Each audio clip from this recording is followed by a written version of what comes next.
जय हिंद दोस्तों, हम लोग कुरान पब्लिकेशन का वस्तुनिष्ठ सामान्य ज्ञान देख रहे थे जो सभी प्रतियोगिता के लिए इंपॉर्टेंट है। ये जो हम लोग आधुनिक भारत का इतिहास देख रहे थे, इस टॉपिक का नाम है भारत का विभाजन एवं स्वतंत्रता। क्या है? भारत का विभाजन एवं स्वतंत्रता के बारे में देखेंगे इस टॉपिक। चलिए हम लोग देखते हैं। भारत के विभाजन का वाल्कन प्लान उपलब्ध था तो हो जाएगा लॉर्ड माउंटबेटन के मस्तिष्क का। भारत विभाजन के संदर्भ में 1947 में नियुक्ति सीमा आयोग का अध्यक्ष किसने की थी? तो हो जाएगा रेड क्लिफ ने। 14 जून 1947 को कांग्रेस के दिल्ली अधिवेशन में भारत के विभाजन का प्रस्ताव स्वीकार हुआ। इस अधिवेशन के सदस्य कौन थे? तो हो जाएगा आचार्य JB कृपलानी। निम्नलिखित में से किसने 1947 के कांग्रेस कमेटी की बैठक द्वारा विभाजन के प्रस्ताव में पारित होने को राष्ट्रवाद का संप्रदायवाद के पक्ष में समर्पण के रूप में मिला था? तो हो जाएगा डॉक्टर किंचलू।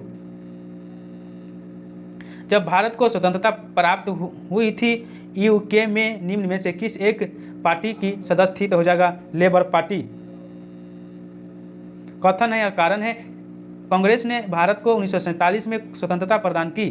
फिर है आर में कांग्रेस द्वितीय विश्व युद्ध में निर्बल हो चुके थे। तो यहाँ पे हो जाएगा A और R दोनों सही हैं, किंतु R A का सही व्याख्या नहीं करता है। 14 से 15 अगस्त 1947 के मध्य रात्रि केंद्रीय असेंबली में इकबाल का गीत हिंदुस्तान हमारा तथा जन गण मन किसने गाया था? तो हो जाएगा MS सुब्बालक्ष्मी। भारत के स्वतंत्र होते समय इंग्लैंड का प्रधानमंत्री कौन थे? तो हो जाएगा क्लेमेंट इटली। कौन थे? Clement Italy. 1942 के क्रिप्स मिशन का एक महत्वपूर्ण पहलू क्या था? तो हो जाएगा द्वितीय विश्व युद्ध के तुरंत पश्चात भारत संघ की स्थापना करना और उसे डोमिनियन पद प्रदान करना। नई दिल्ली 1947 में आयोजित अखिल भारतीय कांग्रेस समिति की बैठक में निम्नलिखित में से किसने विभाजन के प्रस्ताव का समर्थन किया था? तो हो जाएगा अबुल कलाम आज़ाद। अखिल भारतीय कांग्रेस कमेटी की 14 जून 1947 को संपन्न हुई बैठक में भारत विभाजन के विपक्ष में किसने मतदान किया था? तो हो जाएगा खान अबुल गफ्फार खान ने। भारत सरकार ने जून 1948 तक भारत छोड़ो की घोषणा की थी, फरवरी 1947 में। फिर यहाँ पे हैं 13 नंबर क्वेश्चन। कथन है भारतीय राष्ट्रीय कांग्रेस ने माउंटबेटन योजना को स्वीकार किया। फिर R में गलत है, यह द्विराष्ट्र सिद्धांत को मानती थी। तो A सही है और R गलत है। 14-15 अगस्त 1947 की मध्य रात्रि को अंतिम सदस्य के रूप में किसने सत्ता ग्रहण की थी? तो हो जाएगा संविधान सभा। स्वतंत्र भारत का अंतिम गवर्नर जनरल कौन था? तो हो जाएगा C Rajagopalachari. Lord Mountbatten viceroy के समरूप में भारत आए थे। हो जाएगा यथासंभव भारत को संयुक्त रखने की विशेष हिदायत के साथ। भारत के विभाजन को टालने का अंतिम अवसर समाप्त हो गया था। तो हो जाएगा कैबिनेट मिशन को अस्वीकार करने के साथ ही। फिर है नेक्स्ट क्वेश्चन। पहले अवसर पर भारत का प्रधानमंत्री की नियुक्ति की गई थी गवर्नर जनरल से ने।